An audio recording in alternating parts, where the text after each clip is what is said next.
검은 고양이 1. 플루토. 지금부터 몹시 끔찍한 이야기 하나를 들려주고자 한다. 물론 내 말을 믿지 않아도 된다. 때로는 나 스스로가 내가 겪은 일을 부인하고 싶으니까. 그렇다고 해서 내가 미쳤다거나 꿈을 꾸고 있는 것은 아니다. 사실을 고백하자면 나는 내일 죽을 목숨이다. 그러므로 죽기 전 마음속 무거운 짐을 홀가분하게 벗고 싶은 생각뿐이다. 한 가정에서 일어난 일련의 사건을 솔직하고 간결하게 세상 사람들에게 털어놓으려는 것이다. 결과적으로 그 사건은 나에게 공포를 주고 번민을 주고 나를 파멸로 인도했다. 그러나 그 이유를 일일이 설명하고 싶지는 않다. 나에게 크나큰 공포감을 준 사건이지만 경우에 따라서는 허무맹랑한 소리로 들릴 수도 있으니까.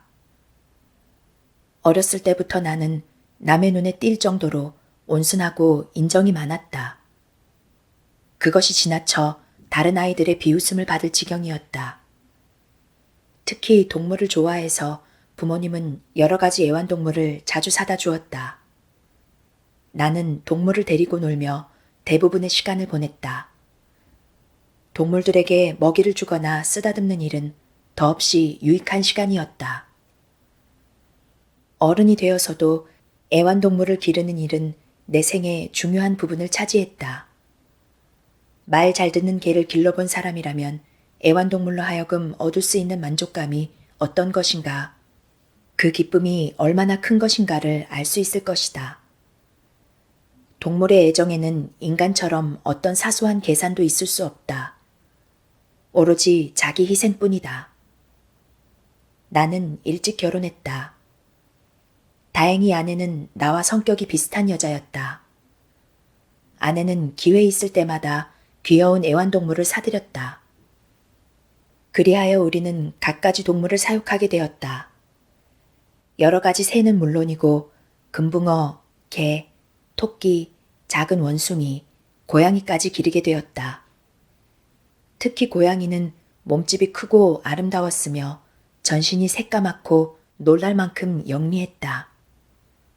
아내는 고양이를 볼 때마다 마녀가 변장한 것이라며 옛날부터 전해 내려오는 전설을 들춰내곤 했다. 공교롭게도 고양이의 이름은 저승의 신인 플루토였다. 플루토는 여러 동물들 중에서도 나를 가장 잘 이해해주는 친구였다.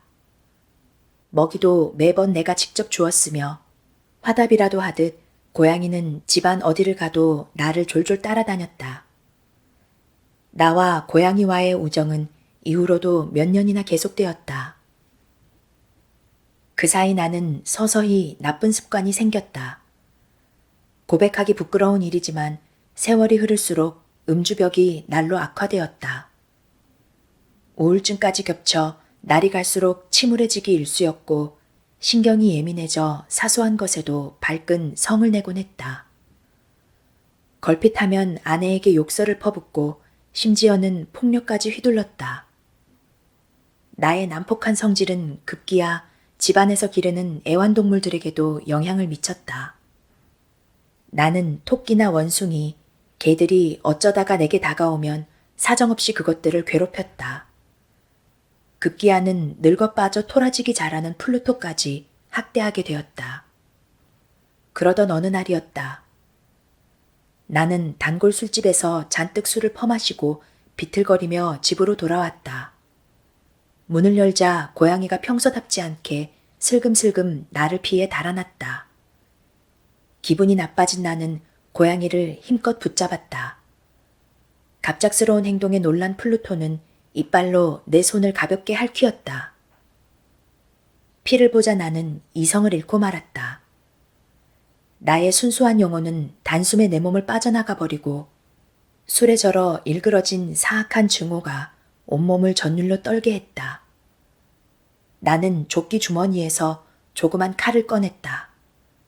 그리고 고양이의 목을 움켜잡고 한쪽 눈을 태연히 도려냈다. 고양이는 미친 듯 소리치며 울부짖었다. 다음 날 아침 나는 술에서 깨어나 겨우 정신을 차렸다.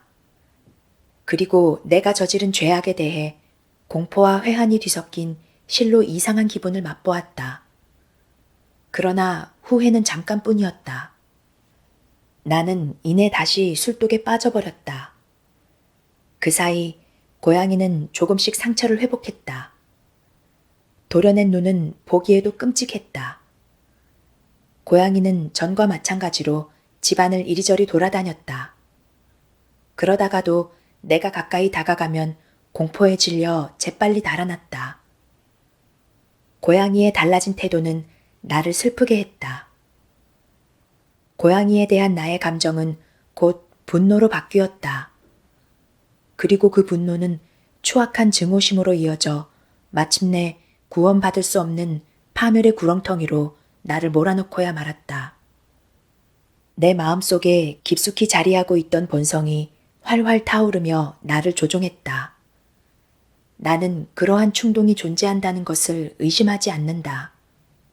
해서는 안 된다는 것을 분명히 알면서도 어리석은 행위를 몇 번이고 되풀이하는 하는 사람이 세상에는 얼마나 많은가. 오히려 그걸 잘 알기 때문에 우리는 그런 행동을 참지 못하는 것이 아닐까. 우리는 법을 어겨서는 안 된다는 분별력을 가지고 있으면서도 그렇기 때문에 오히려 그것을 어기고 싶은 욕구를 늘 갖고 있는 것이다. 말하자면 바로 그런 감정이 나를 파멸로 이끌었다. 죄도 없는 동물을 계속 학대해서 결국 스스로를 파멸로까지 이르게 한 것은 이 헤아리기 어려운 영혼의 욕구였다. 자신을 나무라며 자신의 본성을 학대하고 죄악이 죄악을 낳는 악순환의 구렁텅이로 빠져드는 것이다. 어느 날 아침 나는 고양이의 목에 밧줄을 걸어 나뭇가지에 매달았다. 내 행동은 누가 보아도 태연했다. 추호의 망설임도 없었다. 비통한 마음에 계속해서 눈물을 흘렸다. 내가 가슴 아파한 이유는 플루토가 아직 나를 사랑하고 있다는 것을 잘 알고 있기 때문이었다. 고양이는 단 한 번도 나를 화나게 한 적이 없었다. 이유 없이 화를 내고 고양이 눈을 도려낸 건 나 자신이었다. 고양이 목을 누르며 나는 내가 어떤 죄를 짓고 있는지 자각했다. 나는 그걸 알면서도 점점 헤어나올 수 없는 나락으로 떨어져 내리고 있었던 것이다. 2. 공포. 참혹한 행위를 저지른 그날 밤 나는 불이야 하는 소리에 퍼뜩 잠에서 깨어났다. 눈을 뜨자 온 집안이 불길에 휩싸여 있었다. 아내와 하녀 그리고 나는 가까스로 몸만 빠져나왔다. 화만은 나의 모든 재산을 송두리째 불살라버렸다. 나는 절망의 함정 속에 빠져 신음하지 않을 수 없었다. 물론 그날 닥친 재난과 나의 포악했던 행위 사이에 어떤 연관성이 있다고 주장하는 것은 아니다. 다만 나는 사실의 연관관계를 자세히 기록하고 싶을 뿐이다. 어떤 사소한 매듭이라도 불완전하게 내버려두고 싶지 않기 때문이다. 화재가 일어난 다음 날 나는 불탄 곳에 가보았다. 벽은 한쪽만 덩그렇게 남아있고 모두 헐려 있었다. 남아있는 부분은 집의 중앙, 그러니까 침대 머리맡에 그다지 두껍지 않은 벽이었다. 최근에 석회를 새로 바른 탓에 불에 타지 않고 그대로 남아있었던 것이다. 많은 사람들이 그 회벽에 달라붙어 조사를 진행했다. 그들은 시종일관 이상한 일이군 이라든지 참으로 신기한 걸 같은 말을 내뱉었다. 무슨 일인가 싶어 나는 그쪽으로 가보았다. 순간 나는 깜짝 놀라지 않을 수 없었다. 하얀 벽에 조각이나 한 것처럼 거대한 고양이의 상이 나타나 있었던 것이다. 그 인각은 놀라울 만큼 정교했다. 고양이 상의 목둘레에는 올가미 한 가닥이 감겨 있었다. 내가 죽인 고양이의 유령이 틀림없었다. 처음 그 유령을 보았을 때 나의 놀라움과 공포는 극심했다. 나는 마음을 가라앉히고 어떻게 된 일인지 추리를 해보았다. 건물 가까이 붙어있던 정원수에 고양이를 매달지 않았던가. 불이 나자 누군가 우리 부부를 깨울 요량으로 죽은 고양이 사체를 끌어내려 창문 안으로 던져 넣은 게 틀림없었다. 그 순간 불길이 방 안을 휘감았고 석회벽 위로 떨어진 고양이 사체가 불길에 녹아 고양이 형상을 형성하게 된 게 틀림없었다. 충분히 가능성이 있는 시나리오였다. 그러나 그와 같은 추리가 완전히 나를 납득시키지는 못했다. 아니, 이성은 납득시켰을지언정 내 양심을 완전히 자유롭게 하지는 못했다. 그 후 고양이의 환영은 여러 달 동안 나를 괴롭혔다.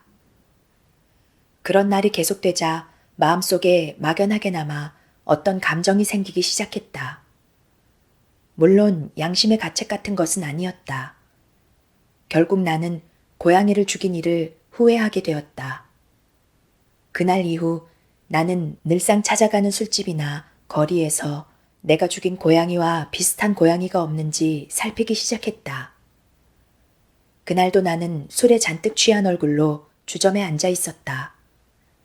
그러다가 문득 주점의 유일한 가구라고 할 만한 술통 뒤에 무언가 검은 것이 웅크리고 있는 것을 깨달았다. 실은 아까부터 줄곧 그 술통 쪽을 바라보고 있었는데 왜 그제야 비로소 그 검은 모양을 알아차린 것인지 사실 무척 이상한 일이었다. 가까이 다가가 손을 뻗어보았다. 그것은 놀랍게도 죽은 플루토와 같은 검은 고양이였다. 자세히 살펴보니 한 군데만 빼놓고는 플루토와 모습이 똑같았다. 플루토는 온몸이 새까맸으나 그 고양이는 가슴 부분이 하얗고 커다란 얼룩점으로 덮여 있었다. 내가 손을 대자 고양이는 얼른 일어났다. 그리고 목을 쭉 빼고 내 손에 몸을 비비며 아양을 떨었다. 나는 기쁨에 들떴다. 내가 찾던 그런 류의 고양이였기 때문이다. 나는 술집 주인에게 그 고양이를 내게 줄 수 없느냐고 물어보았다. 술집 주인은 고양이가 자기 것이 아니라고 말했다. 어디서 왔는지도 모르고 그전에는 전혀 본 적도 없는 고양이라는 것이었다. 나는 잠시 고양이를 쓰다듬어 주다가 집으로 돌아가려고 자리에서 일어섰다. 그런데 고양이가 나를 따라오려는 눈치였다. 나는 그대로 따라오도록 내버려 두었다. 나는 길을 걸으며 이따금 허리를 굽혀 고양이의 등을 가볍게 토닥거려 주었다. 고양이는 집에 오자마자 곧 적응을 했고 아내도 그 고양이를 무척 마음에 들어 했다. 그러나 고양이에 대한 나의 애정은 오래 지속되지 못했다. 시간이 흐르자 나는 슬슬 고양이에 대해 실증을 느끼기 시작했다. 내가 애초에 기대했던 것과 정반대의 현상이 나타난 것이다. 고양이가 나를 좋아한다는 점이 나를 참을 수 없게 했다. 불쾌한 마음은 점점 격렬한 증오심으로 발전했다. 나는 고양이를 될 수 있는 대로 피했다. 예전에 내가 고양이에게 저지른 잔악한 행위가 생각났기 때문이다. 하지만 피하면 피할수록 나는 더욱 치를 떨며 고양이를 미워하게 되었다. 나는 전염병 환자를 대하듯 고양이를 피해 다녔다. 무엇보다 나를 미치게 했던 것은 그 고양이의 한쪽 눈이었다. 녀석은 죽은 플루토처럼 한쪽 눈이 애꾸였던 것이다. 나는 그 사실을 고양이를 데려온 다음 날에야 알 수 있었다. 아내의 행동은 나와 정반대였다. 아내는 애정을 가지고 고양이를 대했다. 동물을 좋아하는 아내의 행동은 일찍이 내가 간직했다가 잃어버린 것이기도 했다. 한 가지 이상했던 점은 고양이의 태도였다. 내가 고양이를 멀리하면 할수록 고양이는 이상하다 싶을 정도로 나를 따랐다. 정말 녀석은 집요하다 싶을 정도로 나를 쫓아다녔다. 어디에 내가 앉아 있으면 언제 왔는지 내 의자 아래 앉아서 쳐다보거나 무릎 위로 뛰어 올라와 몸을 비벼대기도 했다. 내가 일어나 걸어가려고 하면 다리 사이에 끼어들어 나는 자칫 넘어질 뻔하기도 했다. 어떤 날은 길고 날카로운 발톱을 세워 가슴으로 타고 오르기도 했다. 그럴 때마다 나는 당장 녀석을 때려 죽이고 싶은 충동에 사로잡혔다. 하지만 행동으로 옮기지는 못했다. 플루토를 죽인 이후 고양이가 몹시 무서워졌기 때문이다. 그것은 이해할 수 없는 종류의 공포감이었다. 내 몸에 어떤 위해를 미칠 정도의 공포는 물론 아니었다. 어떻게 표현해야 그때의 내 마음을 정확히 표현할 수 있을까? 모든 부끄러움을 무릅쓰고 고백하자면 그렇다. 중죄를 짓고 감방에 갇혀 고백하지 못할 게 무엇이겠는가? 그 공포감이란 건 실상 나의 보잘것없는 망상으로 말미암아 생겨난 것이다. 문제는 고양이 가슴에 흰 반점이었다. 처음 고양이를 데려왔을 때 반점은 아주 희미한 것이었다. 그러던 것이 점점 조금씩 변해가서 마침내는 뚜렷하게 윤곽을 드러냈다. 그것은 무어라고 말할 수 없이 몸소리가 처지는 일이었다. 더욱 나를 고통스럽게 한 것은 그 반점의 형태였다. 반점의 형태는 바로 등골을 오싹하게 만드는 교수대의 형상, 바로 그것과 일치했다.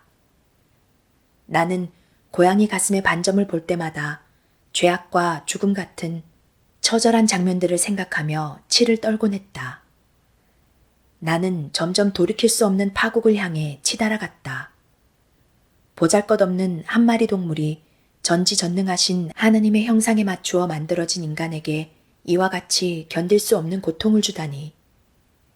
밤이고 낮이고 나는 고양이를 경멸하며 고통에 몸부림쳤다. 이미 나에게는 안식의 기쁨 따위는 사라진 지 오래였다. 밤마다 공포에 시달렸으며 잠이 들었다가도 깜짝 놀라 벌떡 일어나기 일쑤였다. 그때마다 얼굴로 고양이의 뜨거운 입김이 훅 끼쳤다. 악마의 화신은 시간이 흐를수록 내 몸을 짓누르며 나를 나락 속으로 밀어넣었다. 3. 파국. 매일같이 고통에 짓눌리다 보니 인간으로서 가져야 할 최소한의 이성마저 잃게 되었다. 다만 간악한 마음만이, 더없이 암담하고 간악한 마음만이 나의 친구가 되었다. 시간이 흐를수록 나는 세상의 모든 것과 모든 인류를 증오하게 되었다. 억제하기 곤란한 분노가 시시각각 내 몸을 관통했다. 그럴 때마다 아내는 아무 불평도 없이 내 곁을 지켜주고 나를 다독거렸다. 우리는 가난했기 때문에 불에 타고 남은 옛집 지하실에서 살고 있었다. 하루는 아내와 층계를 내려가다가 고양이가 나를 향해 다가오는 것을 보았다. 나는 고양이를 피하려고 몸을 휙 돌리게 되었고 그러다가 발을 헛디뎌 층계에서 떨어질 뻔했다. 참고 있던 분노가 폭발한 건 그 순간이었다.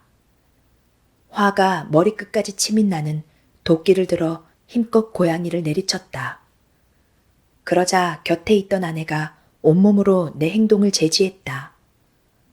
완전히 이성을 상실한 나는 도끼를 들어 말리는 아내의 이마를 힘껏 내리쳤다. 고백하건대 그 순간 나는 온전히 악마의 지배를 받고 있었다. 도끼에 찍힌 아내는 아무런 비명도 지르지 못하고 그 자리에서 힘없이 쓰러졌다. 고양이를 죽이려다가 애꿎은 아내를 죽인 것이다. 나는 냉정을 되찾고 아내 시체를 감출 방법을 생각했다. 하지만 이웃 사람 눈에 띄지 않게 시체를 밖으로 내가는 것은 도저히 불가능한 일이었다. 여러 가지 방법이 머리에 떠올랐다. 시체를 잘게 썰어 불에 태워버릴 생각도 했다. 지하실 바닥을 파내고 그곳에 시체를 파묻어 버릴 생각도 했다. 아니면 그냥 뜰의 우물에 던져버릴까? 아니면 커다란 상자에 담아 상품처럼 밖으로 운반할까? 국리 끝에 나는 무릎을 쳤다. 시체를 지하실 벽에 집어넣고 속이 안 보이게 석회로 발라버리기로 한 것이다. 중세시대의 가톨릭 사제들이 자기들의 희생자를 벽 속에 넣고 발라버렸다는 기록을 떠올렸기 때문이다. 이런 목적에는 지하실이 안성맞춤이었다. 벽을 아무렇게나 쌓아 올린 채 최근에 회치를 슬쩍 한번 했을 뿐이었다. 습기 때문에 그것은 아직 굳지 않고 있었다. 더욱이 장식용 연통과 난로가 있던 벽 한쪽 튀어나온 부분을 메워 다른 곳과 똑같이 보이게 해놓았다. 그곳에 벽돌을 드러내고 시체를 집어넣은 다음 완전히 발라버리면 될 것 같았다. 나는 곧 미소를 되찾았다. 그렇게 하면 누가 보아도 의심하지 않을 것이라는 생각이 들었다. 그건 너무 쉬운 일이었다. 나는 곧 일에 착수했다. 벽돌을 떼어내고 죽은 아내를 그 안쪽에 살짝 기대 놓았다. 그런 다음 본래대로 벽돌을 쌓아 올렸다. 벽돌 쌓는 일이 끝나자 석회를 반죽해 벽돌과 벽돌 사이를 정성껏 발랐다. 벽은 새로 손질한 것처럼 보이지 않았다. 바닥에 떨어져 있는 부스러기도 낱낱이 주었다. 나는 득이만만해 주변을 휘돌아보며 자, 이만하면 헛수고는 아니었지? 하며 혼자 중얼거렸다. 그 다음 내가 한 일은 고양이를 찾아내는 일이었다. 무슨 수를 써서라도 고양이를 찾아 죽여버리고 싶었다. 그러나 낌새를 챘는지 고양이는 얼씬도 하지 않았다. 고양이가 사라지자 나는 오히려 통쾌함을 느꼈다. 살인죄라는 무거운 짐이 나의 영혼을 압박하고 있었음에도 불구하고 그날 밤 나는 깊이 잠들 수 있었다. 사흘이 지나도 고양이는 나타나지 않았다. 내가 무서워 영원히 도망친 게 틀림없었다. 나는 행복감에 젖었다. 내가 범한 가증스러운 죄의식도 거의 나를 괴롭히지 않았다. 아내의 돌연한 실종 때문에 두세 번 신문을 받기는 했지만 나는 태연하게 진실을 숨길 수 있었다. 가택수색까지 받았으나 수상한 점이 발견될 리 없었다. 운명의 사건은 아내를 죽인 지 나흘째 되는 날 벌어졌다. 그날 경찰들은 마지막으로 우리 집을 찾아와 샅샅이 수색했다. 그러나 나는 여유로웠다. 벽 속에 감춘 아내의 시체가 발견될 확률은 없었기 때문이다. 경찰들이 어슬렁거리며 지하실을 뒤질 때에도 나는 눈 하나 깜짝하지 않았다. 심장은 아무 일도 없었다는 듯 태연하게 뛰었다. 나는 팔짱을 끼고 지하실의 이곳저곳을 유유히 활보했다. 경찰들은 이제 완전히 의심을 풀고 떠나려 했다. 그럴수록 내 기쁨은 커져갔다. 나는 점점 승리에 도취되었고 마지막으로 나의 무죄를 확실히 못 받고 싶은 충동에 사로잡혔다. 자, 여러분. 나는 계단을 올라가고 있는 경찰들을 불러 세웠다. 저는 여러분의 의심이 풀려서 무엇보다 기쁩니다. 여러분의 건강을 빌며 아울러 여러분이 좀 더 예의를 지킬 줄 알기를 기원합니다. 경찰들은 걸음을 멈추고 내가 하는 얘기를 경청했다. 그런데 여러분, 이 집은 말입니다. 또다시 악마가 나를 지배하기 시작했다. 그때 나는 말을 해야겠다는 강한 충동에 휩싸여 내가 무슨 말을 하고 있는지도 몰랐다. 말은 제어하기 힘든 상태가 되어 술술 내 입을 빠져나왔다. 이 집은 구조가 썩 잘 되어 있답니다. 그 순간 나는 내가 일을 얼마나 완벽하게 처리했는지 확인하고 싶었다. 정말 잘 지어진 집이라 할 수 있죠. 이 벽들을 보십시오. 이 벽들은 정말 견고하게 쌓아져 있답니다. 나는 가지고 있던 막대기로 아내의 시체가 들어있는 벽을 힘껏 후려쳤다. 바로 그 순간이었다. 놀랍게도 벽 속에서 알 수 없는 흐느낌 소리 같은 것이 흘러나왔다. 오, 하느님. 나는 너무 놀라 하마터면 비명을 지를 뻔했다. 흐느낌 소리는 점차 커지더니 소름이 돋는 비명 소리로 변해갔다. 나는 비틀거리며 맞은편 벽 쪽으로 쓰러졌다. 경찰들 역시 공포에 몸을 떨었다. 그러나 오래지 않아 그들은 벽을 향해 달려왔고 완강한 힘으로 벽을 허물기 시작했다. 아, 그 순간 드러난 참혹한 모습이라니. 벽이 무너지자 핏덩이가 엉겨붙은 시체 하나가 나타났다. 악취가 코를 찔렀다. 더욱 놀라운 건 그 시체의 머리였다. 시체의 머리 위에는 새빨간 입을 벌리고 불꽃 같은 애꾸눈을 번뜩이고 있는 고양이 한 마리가 앉아 있었다. 나를 경로시켜 살인을 저지르게 한 것도 또 비명을 질러 사형대에 끌려가게 한 것도 모두 고양이의 잔악한 개교였던 것이다. 그제야 나는 고양이가 왜 보이지 않았는지 알 수 있었다. 나는 그 괴물을 시체와 함께 벽 속에 넣고 발라버렸던 것이다.